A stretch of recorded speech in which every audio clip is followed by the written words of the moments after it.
So I just want to get into one thing first. I did promise a second video yesterday with my end of the season awards, but unfortunately, as farmers always complain about, and rightly so, I understand how they feel now, the weather put pay to that.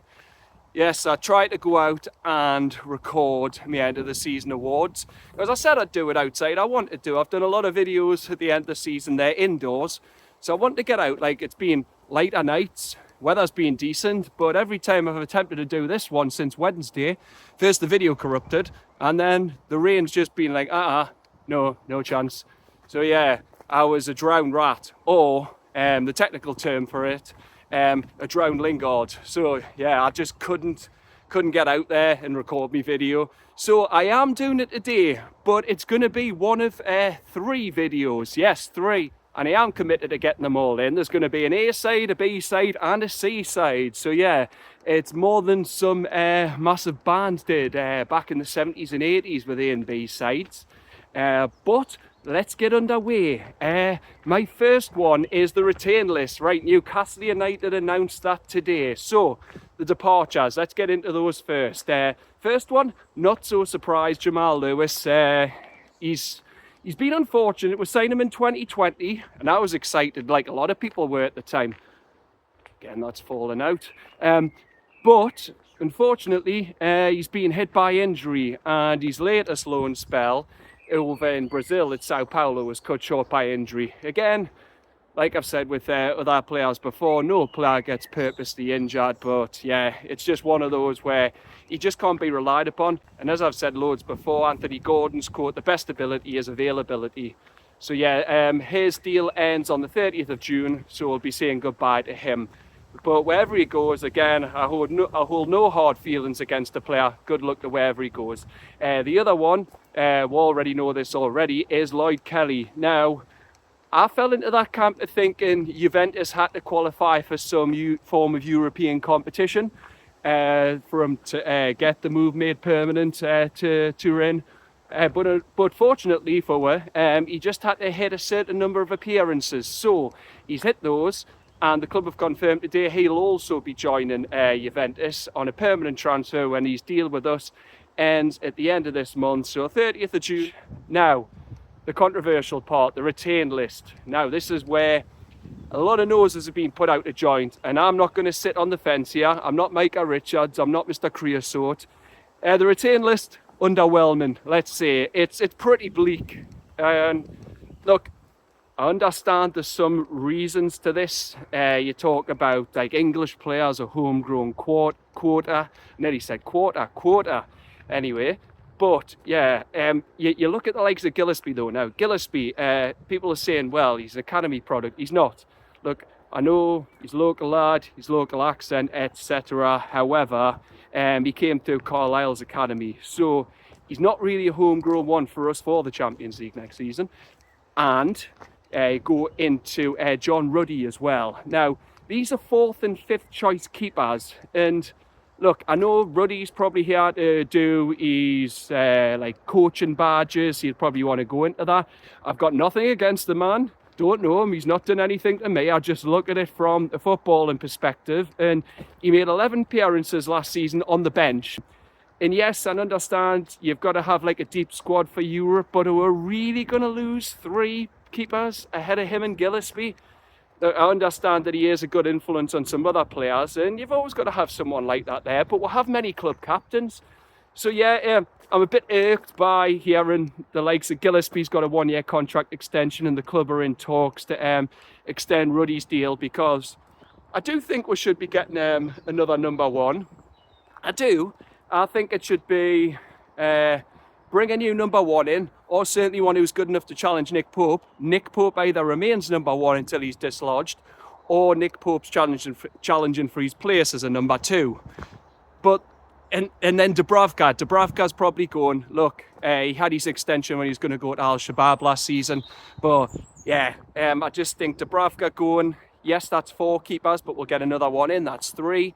You have Pope, you'll have the new keeper, and then out of the other ones, yeah, you'd probably either keep a Gillespie or Ruddy. It makes sense there, but as it stands, given Gillespie a 1-year extension when he has the best job in the world. He goes in for a few days and he trains, and then that's it. Ruddy hasn't made an appearance. I think Gillespie only played in the Girona game in the Salah Cup, if I believe.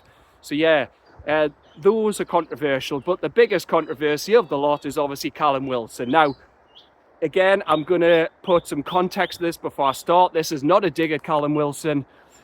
What he's done for I mean, last season, yeah, he only made 22 appearances, 1 goal, and I was there for that goal. It was at St Andrews in the FA Cup against Birmingham. It was a tap-in, and it's just the club's outgrown him.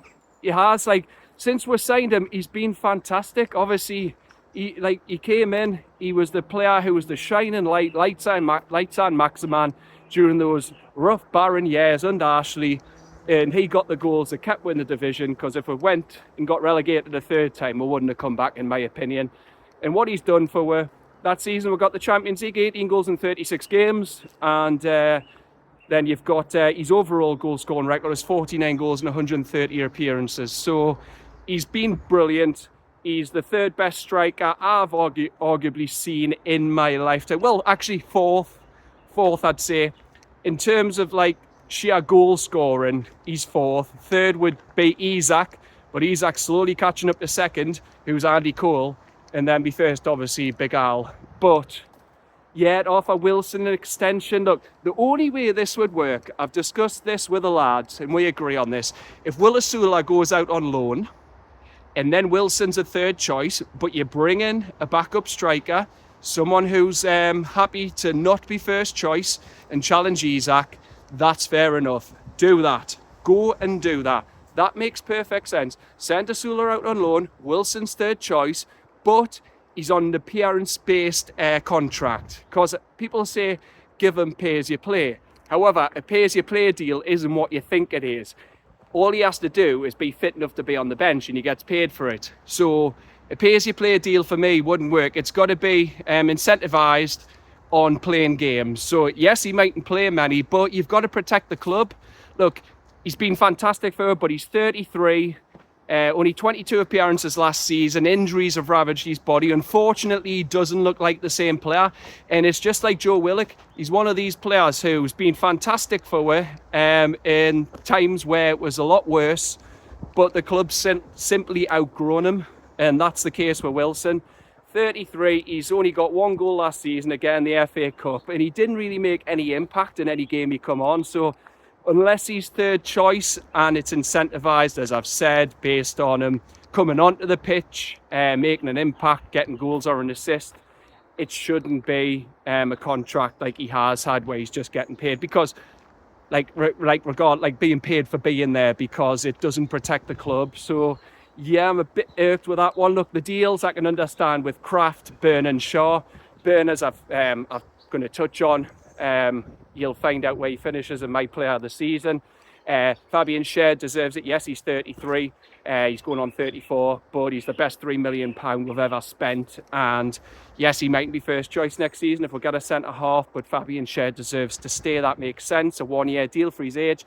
Emil Kraft, I call him Mr. Dependable. Krafu, he's always a 7.5. I feel he never lets you down, and he can play a number of positions across the defence at full-back, centre-half. So that makes sense. He's versatile. People have said as well about Jamal Lascelles. Well, Jamal Lascelles, for me, he's not been announced in it, but if you remember, I think he's still got a year left on his deal, so that makes sense why he's been retained. Again, I know he doesn't play as much, but he is still kind of a club captain. He's part of that leadership group, and he's going to have been here 10 years, so look, give him the 10 years, and it means we've still got centre-back cover as well. So Jamal Lascelles staying, to me, makes sense. And then if he goes next summer, because are we really going to get anything from him? I don't think so. But then if he's got a choice to go somewhere on a free transfer, negotiate a signing on fee and some other bonuses, I'm happy for him. He deserves it. He's the one who stood up in that dressing room when we went down that season. I think it was Southampton, and he's been a leader ever since. And like I said, it was a nice touch at Wembley when Bruno and Trippier let him hold the Carabao Cup up. Fantastic touch. But yeah, Wilson's the one that's a strange one. Again, Gillespie and Ruddy, if one of them has to stay, so be it. but keeping them, we're not going to need 5 keepers. They're not going to play all that much, even for competitions. You're going to have a permanent number 1, and then the other 2 will come in either through injuries or cup games through rotation. But that's all I wanted to say on the retained list. So that is the B side. Now I'm going to go on to the C side. Not the C side, by the way. Just got to say, I'm not going to the coast. Yeah, just to clarify.